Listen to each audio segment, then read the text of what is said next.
Welcome back to DXB today. Great to have your company as part of our look at all things creative. We are talking the Creative Pulse here this evening. Listen, the Creative Pulse is always there here in Dubai, but during these uncertain times, the Pulse is certainly quickening at the moment. All sorts of platforms, initiatives, communities coming together to give people something else to think about at the moment. Joining us now is the director of Qutubna Cultural Centre, a place where avid readers but also authors come together.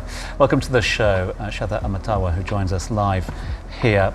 Can't thank you enough for joining us. Thank you so much for having and me. I'm fascinated to see how the centre is getting on at the moment. But I'm going to be unfair. I'm going to throw your question back at you, if that's all right, to kick things off, because you've got a bit of a community drive ongoing at the moment to try and document what people are going through emotionally and creatively and artistically at the moment.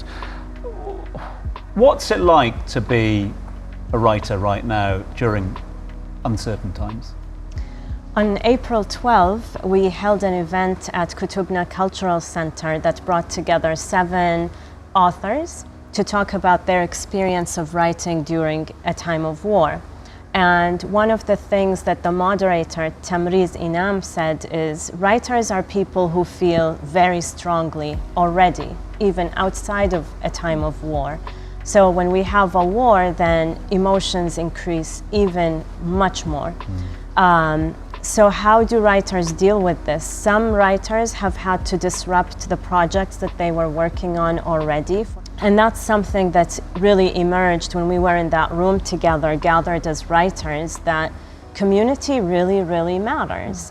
As writers, we can sustain ourselves and our practices and our craft so much more when we are witnessing each other and each other's journeys.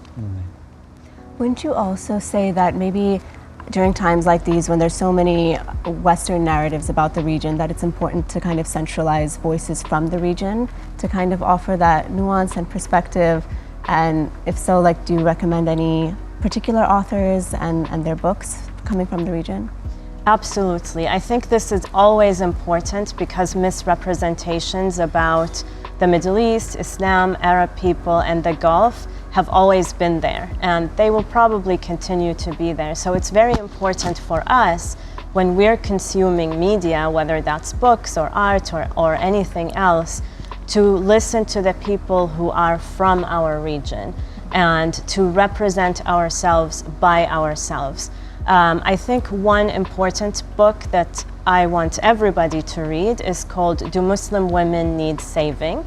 And it's by a scholar of Islam. Her name is Lila Abu Lughud, and she really puts this question in context and explains why it's problematic and how to think about it in a more constructive way. Then I am currently reading this book, The Development of an Art History of the UAE, which I think is really an exciting book and one that's worth reading and rereading and discussing, because it shows us the artistic culture in the UAE over a very long period of time. So artists have been here, before the union, before the establishment of the UAE as we know it, and they have been doing really exciting experimental work, really creative artworks that seem very modern and contemporary, but they may have been done 20 or 30 years ago. So actually our project to document culture in the time of war in the UAE is really inspired by this work and how this work is done, because I think it's very easy to overlook the richness of our artistic life, the creative life in the UAE, when there is so much happening, but there is so much to look at that's really beautiful and worthwhile and worth remembering. I'm really interested to understand more about the conversations that are happening at the moment within your community. Because like Hafsa touched on, of course, there are the Middle Eastern voices that are so important right now. But as a Brit that's lived here for 20 years, my voice to people back in my home country is, I feel like, super important as well to get across the message of the Middle East and my home. How have those conversations developed in the centre? We put out a call about a week ago for volunteers to join us in the documenting project. And within 1 week, we received around 100 volunteer applications of people from all countries that I can think of saying, I want to give back to this place that I call home. It's a place that means so much to me. I spent a lot of my life here, and I met my spouse here, my children were born here, or maybe that person was born here. Even people who have recently come to the UAE have volunteered saying that I feel that I belong, and it matters to me to be part of this community, especially now. In fact, one person even said, it's a privilege for me to be here in this moment. So it's been very moving to see people saying, in this moment in particular, I want to tell my story as somebody who lives there and who has witnessed a huge deal of strength and optimism within our artistic and cultural communities. Shada, speaking of being moved, yes, of course, the writing, the work that you do, it's very important to get across to communities, not just here in the UAE, but across the world. But also, I think that writing is also important for the individual, isn't it? Could you explain how it could be used as a tool for processing your feelings, your grief, your worry, your anxieties? Absolutely.